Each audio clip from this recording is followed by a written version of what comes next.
Referees are often seen as the silent figures of combat sports, standing quietly between warriors, tasked with upholding fairness and protecting fighters from themselves. Their word is supposed to be law, the final authority that brings order to chaos. But what happens when fighters refuse to respect that authority? What happens when athletes cross the line, ignoring commands, lashing out in anger, or even striking the one man in the cage who isn't there to fight? In those rare moments, the referee must transform from an impartial judge into an enforcer, stepping out of the shadows and into the storm, proving that even the keepers of order are warriors in their own right. Across the decades of MMA boxing and combat sports, there have been unforgettable instances where referees found themselves under attack. Sometimes they faced fighters too wild to be restrained with words. Other times they faced blatant acts of disrespect that left no choice but to respond with force. And when that moment arrives, when the referee decides enough is enough, the world witnesses a spectacle unlike any other. The men tasked with protecting the fight suddenly become the fight. Our story begins in 2003. Inside a cage that promised fireworks, Englishman Wayne Cook stepped in against American Julian Gonzalez in what was billed as a heavyweight clash of raw power.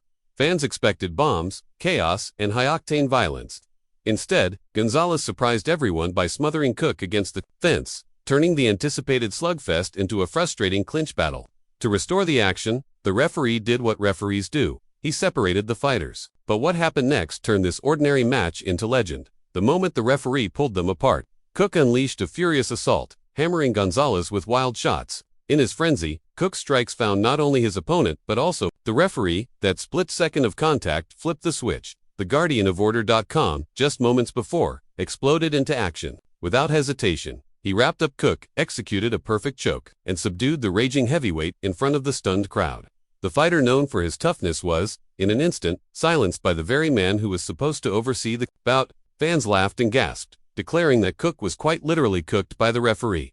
If that moment was shocking, the chaos that surrounded Russia's infamous Vyacheslav Datsik was downright cinematic. Known as one of the wildest fighters the sport had ever seen, Datsik's reputation preceded him. He had already knocked out the legendary Andrei Arlovsky, and his unpredictable nature made every fight dangerous in ways that went beyond punches and kicks. When he stepped into the ring against Ramazzi Celia, it was clear from the start that this bout would not follow the script. Only Datsik entered with gloves, a bizarre sight that foreshadowed the madness to come. Celia dominated the Russian from the opening exchanges, frustrating him with cleaner strikes and sharper technique. Datsik, unable to find an answer, resorted to dirty tactics, striking his opponent below the belt. The referee intervened, but instead of calming down, Datsik escalated. The moment Celia lowered his guard in confusion, Datsik lunged with a cheap shot. That was the breaking point. The referee, realizing words would never contain this chaos, grabbed the raging fighter and restrained him by force.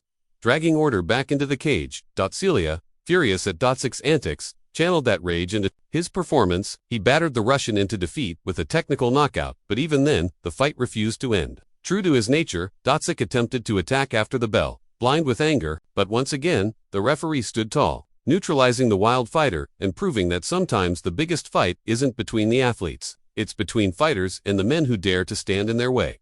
The theme of referees, stepping beyond the role of officials, continued with the clash between rookie Ahmed Aswat and veteran Knees Frederick. For Aswat, this was supposed to be a chance to prove himself, to show he belonged on the professional stage. At first, he held his own, even sending Frederick flying with a sharp counter.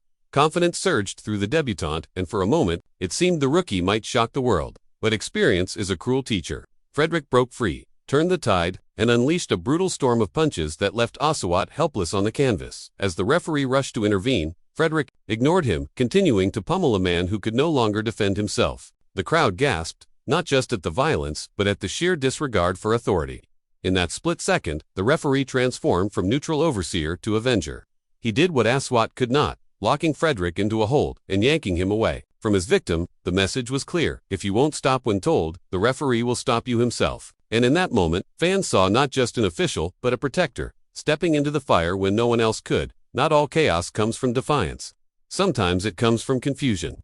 In Russia, a fight ended in a devastating 5-second knockout, one of those blink-and-do-miss-it moments that thrilled the audience. But while the victor celebrated, the loser's body, running on autopilot, kept fighting. Disoriented and detached from reality, he stumbled forward, swinging at shadows. The referee.com under pressure, executed a flawless guillotine choke, gently but firmly restraining the fighter and delivering him a second, unintended defeat. It was a surreal moment, a reminder that referees don't just study the rules, they train their bodies for these exact scenarios. Of course, some fights descend into pure chaos, as in the early 2000s battle between Ken Salbaru and Alex Telkov. What started as a standard bout spiraled into mayhem when Telkov landed repeated illegal shots to the back of the head. Salbaru's corner, furious at the blatant fouls, stormed the cage, sparking a mass brawl that looked more like a street riot than a sanctioned fight. In the middle of the madness stood the referee, tasked with containing not just fighters but their entire entourages. And while chaos reigned, he showed composure and skill, restraining one of the most violent cornermen with professional technique. For fans, the referee's performance overshadowed even the fighters, with many later declaring that he was the true winner of the night. Perhaps no example of referee dominance was more satisfying than the 2005 clash between Attila Kubale and Richard Ballot at a Cage Rage event. The match began with a gesture of sportsmanship. Ballot extended his glove for a respectful touch, but Attila betrayed the moment, throwing a cheap strike instead. The audience erupted in boos, disgusted at the display of dishonor. Things only got worse when Attila delivered a series of illegal knee strikes to his opponent's head in the opening seconds. The referee tried to intervene, but Attila clung to his opponent like a predator, unwilling to let go.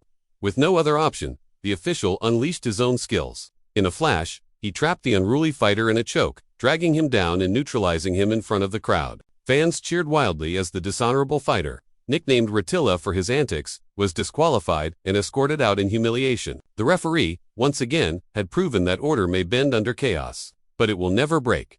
These stories remind us that combat sports are unpredictable theaters of human will, where even the men who are not supposed to fight sometimes must fight. Referees are trained not only in the rules but in the techniques of the sport itself, because they never know when they'll need to step in, not just with their voice, but with their hands. They are guardians of fairness, protectors of fighters, and, when tested, warriors capable of restoring balance in the most dramatic way possible. The next time you watch a fight, pay attention to the third man in the cage. Behind the calm face and simple gestures is a figure who could, if pushed, become the most dangerous man in the arena. What do you think? Should referees step in more aggressively when fighters break the rules, or should they always hold back? No matter what, share your thoughts in the comments.